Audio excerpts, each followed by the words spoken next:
हिमाचल में चुनाव प्रचार चरम पर है और दोनों दलों के बड़े नेताओं ने प्रचार में पूरी ताकत झोंक दी है। कांग्रेस नेता सचिन पायलट भी हिमाचल में कांग्रेस के लिए प्रचार कर रहे हैं। शिमला में सचिन पायलट ने क्या कहा, सुनिए।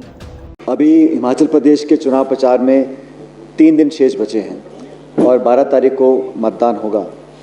पिछले कुछ दिनों से हिमाचल प्रदेश में तमाम ज़िलों में हम लोगों ने सभाएं करी हैं और जो जनमानस का एक फीडबैक हमको मिल रहा है और जो रिस्पांस लोगों का, कार्यकर्ताओं का, मतदाताओं का है, वो बहुत ही इनकरेजिंग है।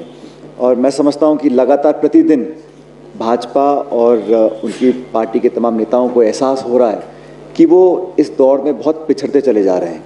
वो मैं इसलिए कह रहा हूँ कि बीजेपी की सरकार को 5 साल यहाँ पर हुए शासन में आए और सरकार बनने के बाद केंद्र में भाजपा की सरकार रही, यहाँ पे भाजपा की सरकार रही, लेकिन 5 सालों में मुख्यमंत्री जी, उनके तमाम मंत्रियों ने जो वादे किए, जो काम किए, बहुत अंतर है उसके अंदर।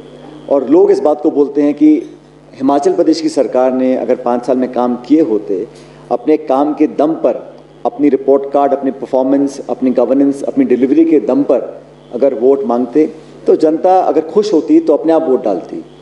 अब हो ये रहा है कि इस छोटे से राज्य में लगभग प्रतिदिन प्रधानमंत्री जी, गृह मंत्री जी, रक्षा मंत्री जी और आज कई सभाओं को उत्तर प्रदेश के मुख्यमंत्री जी संबोधित कर रहे हैं। तो अगर मुख्यमंत्री उनके काम पर इतना कॉन्फिडेंस बीजेपी को होता तो शायद इतने बड़े नेता रोज़ इस प्रकार से अपना टाइम, अपने संसाधन ज़ाय ना करते। तो it's a definite indication that the BJP is on a back foot in terms of performance. दूसरा, मैंने एक नोटिस किया जो कल बीजेपी ने शायद संकल्प पत्र नाम से एक डॉक्यूमेंट रिलीज़ किया, वो एक बहुत ही कवर अप जॉब टाइप मुझे लगा कि उसमें कहीं पर भी वो कॉन्फिडेंस लोगों को इंस्पायर करने में बिल्कुल फेल हुए कि हम कुछ कर सकते हैं। सबसे बड़ा मुद्दा उसमें ओपीएस का था, ओल्ड पेंशन स्कीम का। ना तो उसके लिए हाँ बोला है, ना बोला है, और अधर में लटका दिया उसको, क्योंकि वो जानते हैं कि वो अगर हाँ बोलते हैं उसको तो जो हमने पब्लिक को कमिटमेंट किया कांग्रेस पार्टी ने, हमको फॉलो करना पड़ेगा। और जब कमी बनती है, जब भी बनी पहले, लोगों को एक विश्वास था। इस बार जो सरकार चली है भाजपा के नेतृत्व में, उससे बहुत लोग अपने आप को एक तरह से धोखा उनके साथ हुआ, मैं कहता हूँ। और दोनों सरकारें आपकी हैं, दिल्ली की, शिमला की, फिर भी पेट्रोल, डीजल, खाद्य पदार्थ, सभी इन्फ्लेशन आसमान छू रहा है, अनएम्प्लॉयमेंट हाईएस्ट रेट्स हैं, और ये सरकारी आंकड़े हैं।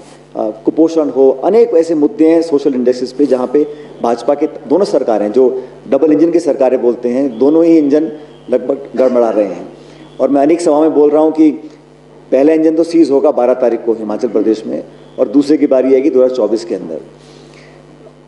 हिमाचल और देश दुनिया से जुड़ी खबरों के लिए बने रहिए EWN24 न्यूज़ के साथ।